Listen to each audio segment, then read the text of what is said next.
some of the questions that I get, what are some of the challenges that come with the job? Well, listen, let me tell you, when I first started, I did not know what the heck the 911 dispatchers, we call them RTOs, what they were saying on that radio. I remember literally my very first night, call me a Uncle Tom, call me a traitor, telling me that I sold out to the man, when I know deep in my heart that, hey, I'm trying to do my best to change the justice system so that people that look like me, black and brown folks, are.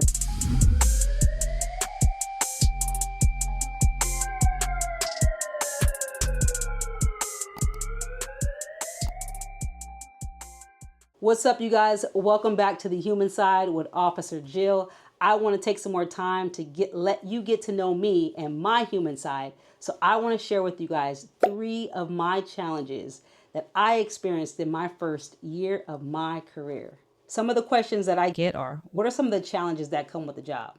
There are a ton, but I want to share with you the 3 biggest challenges that I experienced when I first started the job, my very first year. Let's get it. Okay, so number 1, hearing the radio. Yes, what do you mean hearing the radio? You're like, what? Hearing the radio? What do you mean? So I remember, have you guys ever been like out in public? Say you're getting a coffee or something, you see the officers come in, and then you hear this jibber jabber on the radio that comes out when it's like, and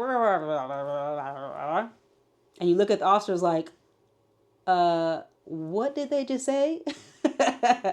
Well, listen, let me tell you, when I first started, I did not know what the heck the 911 dispatchers, we call them RTOs, what they were saying on that radio. I remember literally my very first night, you guys, I'm sitting in the police car. I'm working the night shift.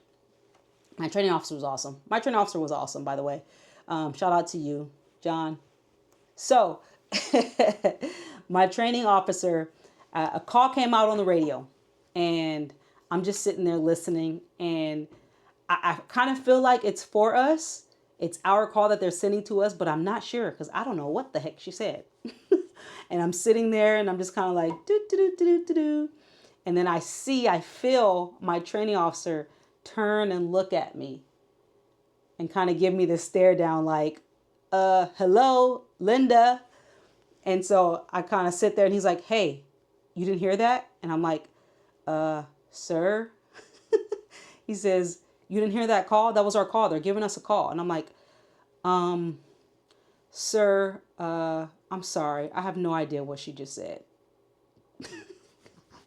And I remember him just staring at me with just a silent face, just like, and I feel like it took everything in him not to laugh at me, because it was funny. I was honest. I was like, look, bro, I don't know what she's saying. Like, it sounds like she's underwater or something's happening. I don't know what she's saying. And then he's like, okay, pick up the microphone and say this, everything I tell you to say. And so he told me what to say, and I put the call out.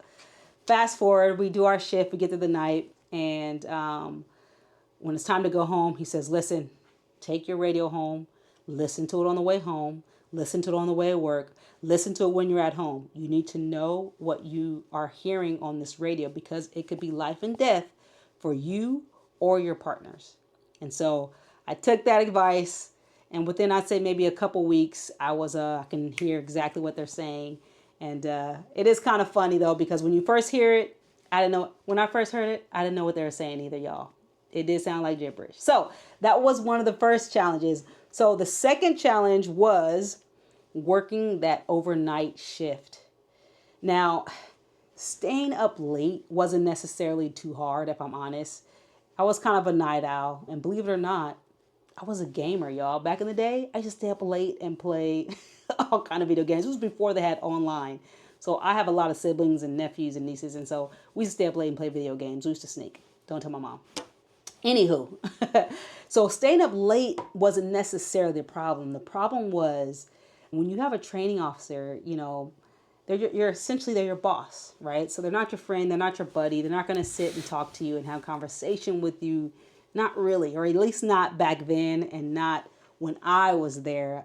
Very old school station where, you know, you're what they call a boot, right? You're new, you're a rookie, you're being trained, and until you pass that training portion, you're earning your keep essentially. And so he didn't really talk to me that much. He was a nice guy, super nice guy. He was very fair, very firm. He taught me a ton.